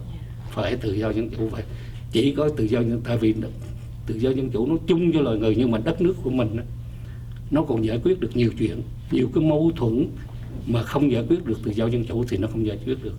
Ví dụ là tôn giáo, tôi nói một điều, ví dụ như một đất nước mà tôn giáo, ví dụ như họ 90% một tôn giáo nào đó thì họ giải quyết dễ lắm, nó trở thành quốc giáo. Tại vì trong một nước mà 90-80% dân họ theo một đạo thì họ quốc giáo là đúng đó. Việt Nam mình nó không có điều kiện đó, mà những tôn giáo đều lớn và đều chiếm một sự, mà cái tôn giáo là cái điều người ta nói rất là khó khăn. Người ta giải quyết, người ta suy nghĩ bằng con tim chứ không, người ta không suy nghĩ bằng cái đầu, lòng tin. Thì ví dụ mà nói thẳng ra, tôi nói rõ ràng ra, vấn đề Phật giáo với vấn đề Thiên Chúa giáo là một vấn đề lịch sử, nó để lại cái điều đó. Mà bây giờ nhiều khi bị người ta cứ thúc đẩy mà nó chống đối nhau, mà không có người nào cứ tưởng. Tôi nói nhiều người, bây giờ thế giới này 100.000 người thôi, họ cũng đủ một cái cộng đồng để được người ta bênh vực, cũng đủ sức tồn tại. Hiếm gì bây giờ có cộng đồng hàng triệu người mà người này cứ đòi thôn tính người khác, không thôn tính được thì giải quyết với nhau bằng cái gì? Chỉ có dân chủ mới giải quyết được những cái điều đó. Phải chấp nhận một cái hình thức dân chủ, phải chấp nhận một cái đường hướng dân chủ mới giải quyết những cái mâu thuẫn được. Tại vì nó không thôn tính được. Anh hai bên tranh nhau mà anh không thôn tính được, anh không giết nhau được, anh không hoàn toàn loại bỏ nhau được, mà anh cứ chửi nhau thì là không đi đến đâu ấy. Chỉ có dân chủ mới giải quyết được. Thì tôi cho rằng vấn đề dân chủ nó là một khát vọng và một cái chiến lược để giải quyết vấn đề Việt Nam. Và trong tương lai thì tôi trả lời của chị là tôi đừng viết 2 cuốn, ban đầu thì cũng một cuốn thôi, nhưng mà rồi viết nhiều quá rồi bây giờ tôi phân tách ra. Thì một cuốn cũng nói là cái kỷ niệm của chuyện vượt biên. Chị Biên Lô Bi Đông hả? Chị có ở Biên Lô Bi Đông thì tôi sẽ viết về Biên Lô Bi Đông, và có nhiều điểm cũng ngại lắm. Tôi ghi nhận được nhiều cái kỷ niệm của Biên Lô Bi Đông, và trong đó nó sẽ cái người của mình ở đây như thế nào. Và cái cuốn thứ hai là tôi viết về chính trị, thì tôi viết là Việt Nam trong mắt tôi. Trong thời gian ngắn nó sẽ, thì tôi cũng đưa ra với một cái nhìn tôi trên quan điểm của một người Việt Nam trung bình, người Việt Nam bình thường như tôi, về đời sống, về kinh tế, về đời sống, về học thức, tất cả đều trung bình. Và người Việt Nam đã không phải là nạn nhân, nhưng mà đã ở trong một cái cuộc chiến. Tôi tham gia cuộc chiến và tôi biết cuộc chiến nó từ lúc nhỏ ở làng tôi cho tới lớn lên tôi tham gia chính quyền như thế nào, với cái nhìn của tôi về cộng sản như thế nào, về quốc gia như thế nào, về người Mỹ như thế nào. Và trong cái tương lai của Việt Nam, với cái khó khăn của Việt Nam bây giờ, mà bây giờ cái điều mà tôi suy tư nhiều nhất là cái sự tồn tại của Việt Nam nó rất là nguy hiểm, bởi vì cái nguy cơ Trung Quốc là nguy cơ rất là nguy hiểm, và cái tương quan Việt Nam và Mỹ nó cũng rất là bấp bênh. Thành ra những cái điều đó là cái điều rất là, thì tôi sẽ viết trong những cuốn tới, để tôi cũng không làm gì, cũng muốn cuối cuộc đời của mình muốn trình bày, muốn nói tiếng nói của một người Việt Nam. Tôi gọi là một người Việt Nam trung bình, để trình bày với mọi người. Để tôi chẳng hỏi. Xin ông 2 phút thôi là Dạ. ông có thể cho biết cái sự thành công của con ông ở trên xứ Mỹ. Dạ, nói chung thì nói thành công thì cũng không thành công, thất bại thì cũng không. Tức là con tôi qua đây thì nó cũng học lên học đại học, tốt nghiệp xong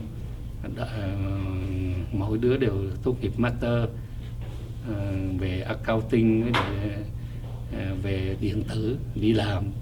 Và tôi thấy có nhà có cửa, đời sống, nhưng mà tôi thấy nói chung ra là tôi thấy vất vả vì cái đời sống ở Mỹ này khiến cho tôi không vui vì cái chuyện là không phải riêng con tôi, nhưng mà cái ấy họ phải cái cuộc sống này nó phải chạy theo tất cả những cái đời sống, nó tất bật cái lo, đồng thời lo âu, đồng thời nâng cao đời sống của mình lên, rồi thì cứ lo âu. Đó là cái điều mà tôi cũng ít khi dịp nói chuyện với con, là vì nó không có thời giờ, và cũng không phải là cái thất bại của nó, mà cũng không phải cái thành công. Nó theo cái cuộc sống ở đây thì như vậy nó quá vất vả, và cuộc sống đó nó khác với cái suy tư của cuộc sống của tôi thì tại vì mình hồi nhỏ trong cái này giáo dục của người Việt Nam mình thì luôn luôn ở trong đầu óc, từ lúc nhỏ đã học được cái câu là mình phải học để làm người có ích cho xã hội. Thì trong đó tự nhiên cái câu đó khiến cho mình cảm thấy rằng mình phải có cái trách nhiệm gì với cái xã hội, chứ không phải trách nhiệm riêng với cá nhân mình. Mình đừng làm gì để hủy hoại con người của mình, để trở thành ra mình là một cái người xấu của xã hội, hại xã hội. Nhưng mà mình đồng thời tích cực hơn, mình phải đóng góp gì về cho cái xã hội, cho đất nước của mình. Mà thứ nhất là cái đất nước, cái xã hội của người Việt Nam mình thì luôn luôn bên cạnh mình thấy toàn là người nghèo, toàn người khổ hơn mình. Thành ra tự nhiên mình cảm thấy rằng mình có cái trách nhiệm, kể cả tinh thần lẫn vật chất mình phải. Ví dụ như ba tôi, ổng rất ít nhưng mà ổng dạy tôi, mình no, mình thấy người đói mình phải có cái gì đâu với họ. Mình đừng có xa hoa quá, mà trong khi người ta bên cạnh mình là người đói khổ. Thì những cái điều đó nó ăn sâu vào đời tôi, cái trí óc của tôi. Tôi muốn sống cái đời sống đơn giản, và mình luôn luôn mình cảm thấy rằng mình là được ưu đãi rồi. Mình không phải là con người, thành ra không có mơ tưởng là mình. Nhưng mà ví dụ như bỗng nhiên mình trong số mình có tiền thì đương nhiên là cái đó nó sướng. Nhưng mà có cái mà để mà vất vả lắm để mà kiếm cái đời sống cao hơn thì tôi luôn luôn mình nói như kiểu nhà nho hồi xưa nó tri túc tiền túc, mình thấy lúc nào cũng vậy. Nhưng mà bây giờ ở đời sống con của mình đây nó là không có cái ấy đó.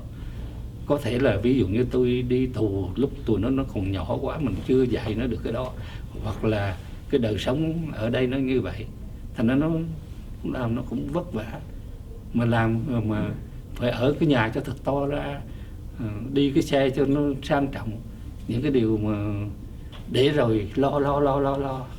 Tôi không thích cái đời sống đó, và tôi không thích con tôi, nhưng mà nó theo cái đời sống đó mình đâu có nói được. Có lẽ là buổi phỏng vấn xin được chấm dứt ở đây, và cũng xin cảm ơn ông đã nhận lời mời để tới đây để mà chia sẻ những cái cuộc đời của mình, cũng như là những cái kinh nghiệm, cũng như quan điểm về cái đất nước Việt Nam, cũng như là lịch sử của Việt Nam. Xin cảm ơn ông nhiều. Cảm ơn.